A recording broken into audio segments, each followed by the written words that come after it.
Om Swastiastu.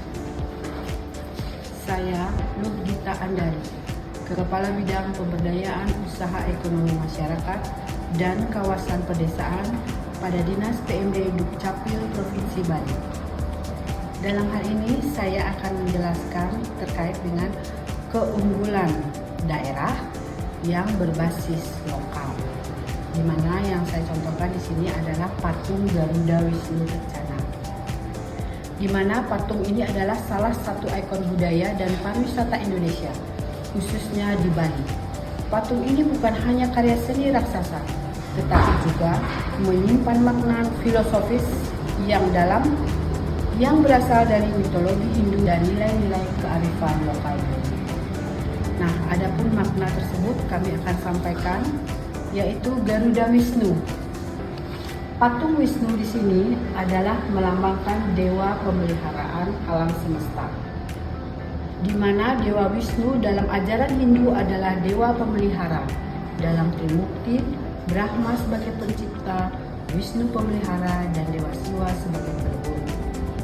Dalam patung GWK, Dewa Wisnu digambarkan menaiki Garuda, mengenakan mahkota dan pakaian kebesaran. Maknanya yaitu komitmen untuk menjaga keseimbangan, kedamaian, dan harmoni alam semesta. Garuda adalah simbol kebebasan, keberanian, dan pengabdian. Garuda adalah makhluk mitologis berwujud burung raksasa yang dalam epos Mahabharata dan Ramayana.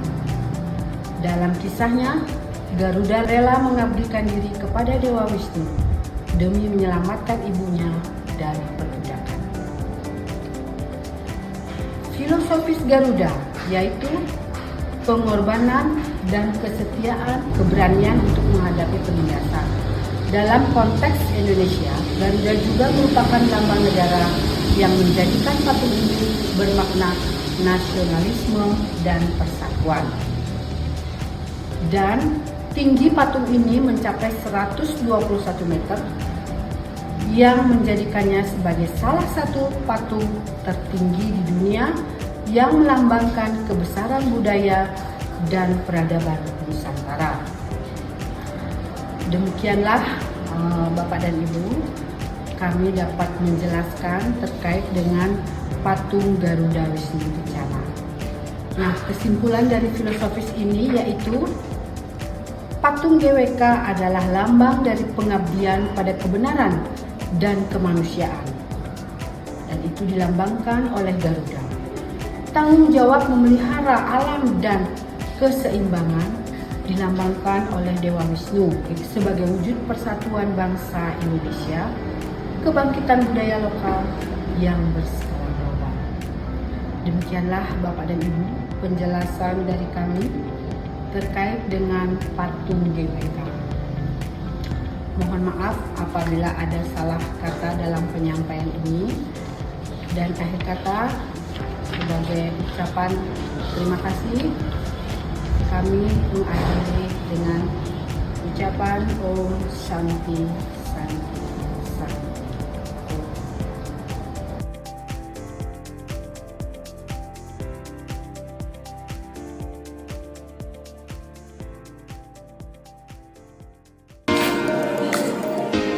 Om Swastiastu. Izinkan kami mempersembahkan aplikasi kerjasama desa yang digunakan untuk membantu kinerja pemerintah desa dalam pengelolaan arsip kerjasama desa, sehingga dapat lebih efisien dan efektif dalam pengelolaan administrasi tata desa, serta dapat menjadi sebuah database terpusat kerjasama desa yang dilaksanakan di seluruh kabupaten kota Provinsi Bali. Untuk itu, kami mohon bantuan Bapak dan Ibu dalam penginputan data kerjasama desa yang telah dilaksanakan ke dalam aplikasi kerjasama desa sesuai dengan video tutorial yang telah diberikan. Akhir kata saya ucapkan Om Shanti Shanti Shanti Om.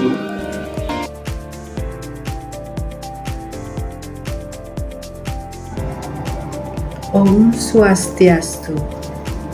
Saya Luh Gita Andari, Kepala Bidang Pemberdayaan Usaha Ekonomi Masyarakat dan Kawasan Pedesaan pada Dinas Pemberdayaan Masyarakat Desa, Kependudukan dan Pencatatan Sipil Provinsi Bali. Bapak dan Ibu yang saya hormati, hari ini saya akan menyampaikan bagaimana perubahan di masyarakat, bagaimana dampak dari kinerja pemberdayaan usaha ekonomi masyarakat di dalam lingkungan masyarakat kita. Bapak dan Ibu, melalui pembinaan terhadap badan usaha milik desa maupun UMKM dan juga akses permodalan, maka akan terjadi beberapa hal sebagai berikut. Yang pertama yaitu peningkatan informal yang berdampak langsung kepada peningkatan daya beli masyarakat.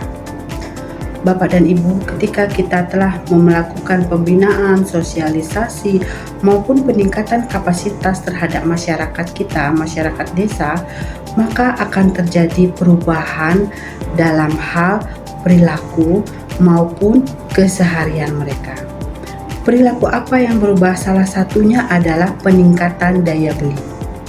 Nah, ketika masyarakat sudah memiliki kemampuan untuk belanja atau membeli sesuatu yang mereka butuhkan, maka ini merupakan suatu hal keberhasilan dari pemberdayaan masyarakat yang telah kita lakukan atau yang telah kita laksanakan selama ini.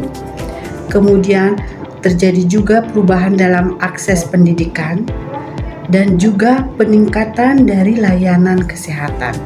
Ketika kita sudah memberikan pemahaman, melakukan pemberdayaan, maka mereka akan memahami apa tugas mereka di dalam kegiatan yang mereka lakukan. Nah, dan salah satu juga yang menjadi penentu yang tidak kalah pentingnya yaitu menurunkan tingkat kemiskinan di desa. Nah, Bapak dan Ibu, ketika tingkat kemiskinan di desa menurun, maka hal ini akan berimpak atau berdampak secara masif terhadap perubahan perilaku masyarakat.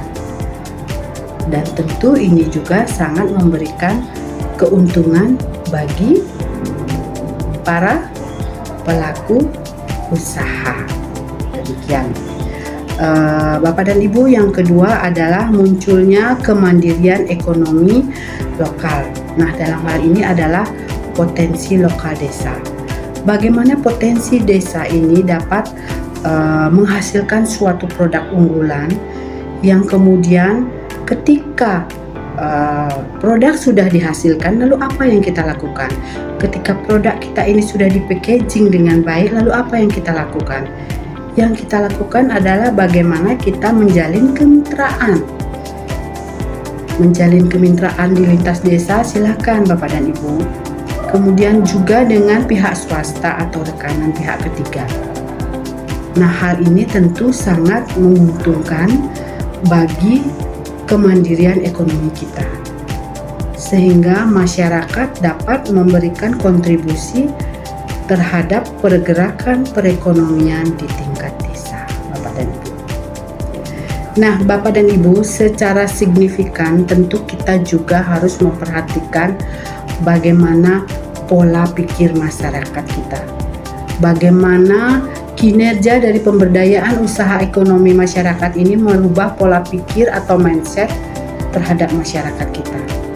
Yang pertama adalah masyarakat atau mereka sudah tidak lagi berpikir sebagai penerima bantuan, yang dalam hal ini konotasinya mereka hanya menunggu, oh nanti saya dapat bantuan nih dari pemerintah, oh ini saya nanti dapat bantuan dari sektor swasta atau misalnya dari rekanan seperti itu atau dari CSR. Jadi mereka dulu berpikir seperti itu.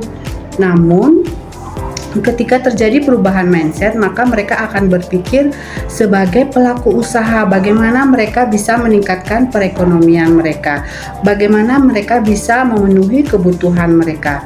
Nah, tentu dengan hal ini mereka salah satunya adalah sebagai pelaku usaha. Nah, Bapak dan Ibu, ketika kita memberikan peningkatan kapasitas, kita memberikan pembinaan dengan mengelola mindset sebagai pelaku usaha, itu adalah tentu akan menghasilkan suatu produk untuk dijual, atau mungkin bisa juga sebagai skala besar itu mereka akan melakukan penjualan di tingkat nasional seperti itu misalnya. Nah, salah satunya yaitu mereka akan berpikir bagaimana mempackaging produk mereka dengan baik. Ketika packaging sudah dilakukan dengan baik, yang tidak kalah pentingnya adalah pelayanan Bapak dan Ibu.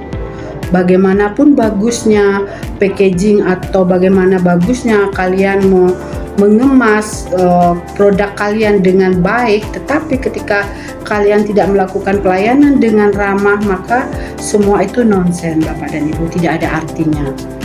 Dan salah satu contoh baik adalah mungkin Bapak dan Ibu bisa melihat di suatu minimarket modern yang sudah menjamur, ya mereka pasti akan berperilaku ramah, ya selamat datang, ada yang bisa kami bantu, nah seperti itu. Nah, itu merupakan salah satu modal utama bagaimana kita bisa menjual produk kita dengan baik dan menjual produk kita dengan mereka tidak putus. Jadi mereka akan berlangganan dengan kita, seperti itu Bapak dan Ibu. Jadi salah satu yang perlu kami sampaikan, di luar daripada penghasilan itu, kita juga sangat memerlukan pelayanan yang baik kepada customer kita. Nah, Bapak dan Ibu, mungkin seperti yang juga kami sampaikan bahwa bagaimana kemudian kinerja dari pemberdayaan usaha ekonomi masyarakat ini sudah menjadi suatu pemikiran secara struktural dan kultural, sehingga dalam hal ini tidak hanya berpikir terhadap peningkatan penghasilan saja Bapak dan Ibu. Jadi mereka tidak hanya berpikir untuk berjualan saja, tetapi mereka juga berpikir untuk bagaimana berpartisipasi, bagaimana bisa mereka membantu kepada orang-orang yang membutuhkan bantuannya. Seperti contoh mungkin kejadian bencana alam yang baru-baru ini terjadi di Kota Denpasar dan di beberapa kabupaten lainnya karena banjir bandang. Nah, mereka akan berpikir, aduh, saya harus memberikan sesuatu yang bermanfaat kepada korban-korban banjir. Seperti itu Bapak dan Ibu. Jadi kami berharap juga dengan adanya kinerja dari pemberdayaan usaha ekonomi masyarakat ini akan juga memberikan ruang untuk pemerintah, kemudian akan memberikan ruang juga untuk kepada masyarakat secara luas, bahwa pertumbuhan ekonomi yang baik adalah salah satu peran kontribusi dari komunikasi antara pemerintah, kemudian antara warga dan masyarakat secara berkesinambungan. Jadi tidak putus nggih Bapak dan Ibu. Nah, cukup banyak hal-hal yang menjadi atau yang berubah apabila dalam hal ini kinerja dari pemberdayaan usaha ekonomi yang kami telah lakukan, dan juga hal ini sudah memberikan kontribusi yang cukup signifikan juga terhadap perubahan-perubahan tingkah laku atau perubahan-perubahan perilaku dari para pelaku usaha, yang tentu dalam hal ini adalah UMKM dan Badan Usaha Milik Desa atau BUMDes. Demikian Bapak dan Ibu yang dapat kami sampaikan. Akhirnya kami mohon maaf apabila ada kata-kata kami yang kurang berkenan. Terima kasih, dan saya tutup dengan Prama Santi. Om Santi Santi Santi.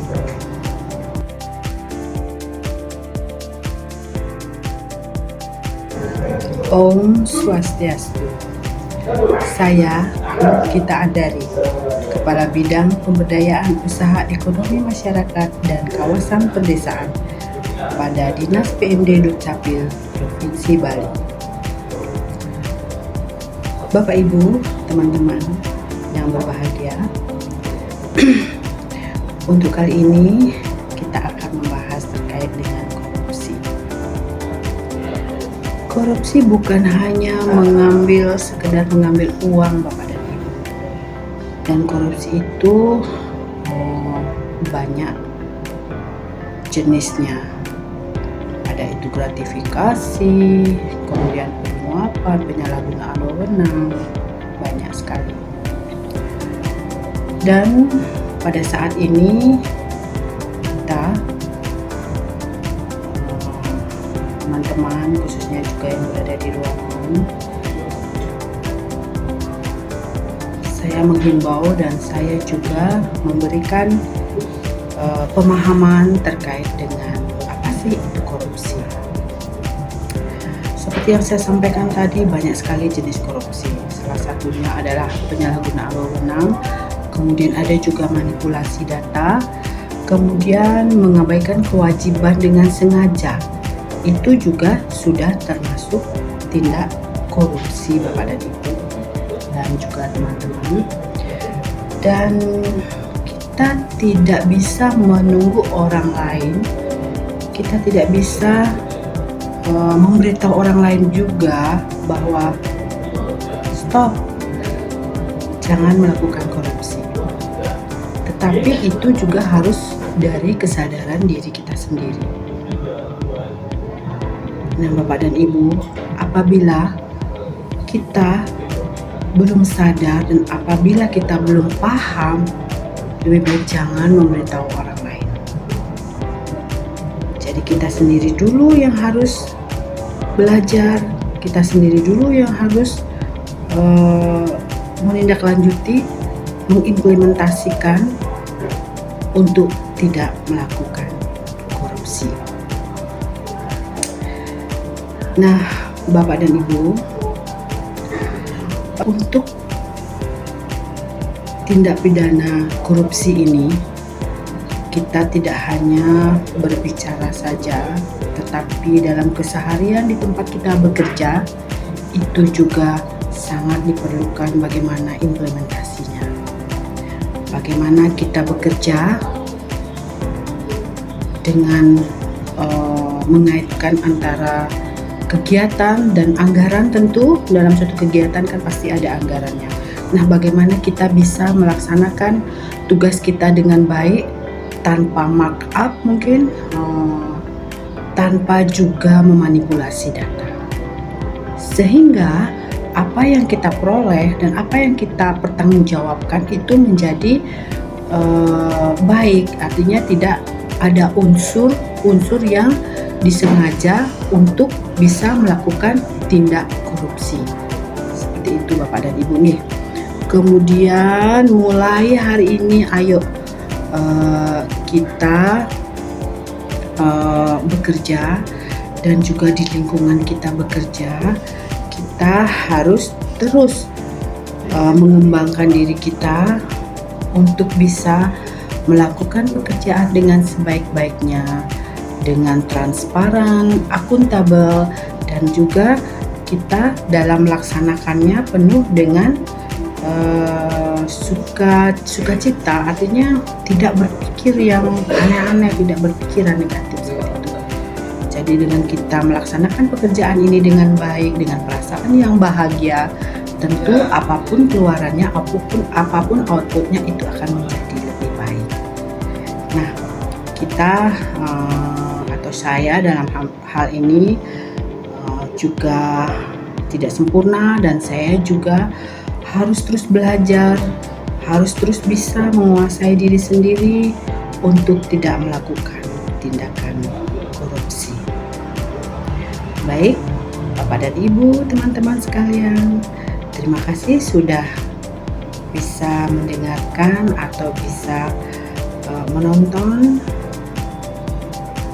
bagaimana sosialisasi kami, kemudian bagaimana saya memberikan pemahaman terkait dengan anti korupsi, seperti itu. Terima kasih.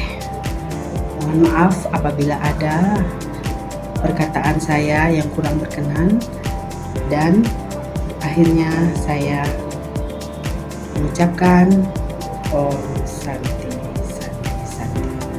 Terima kasih.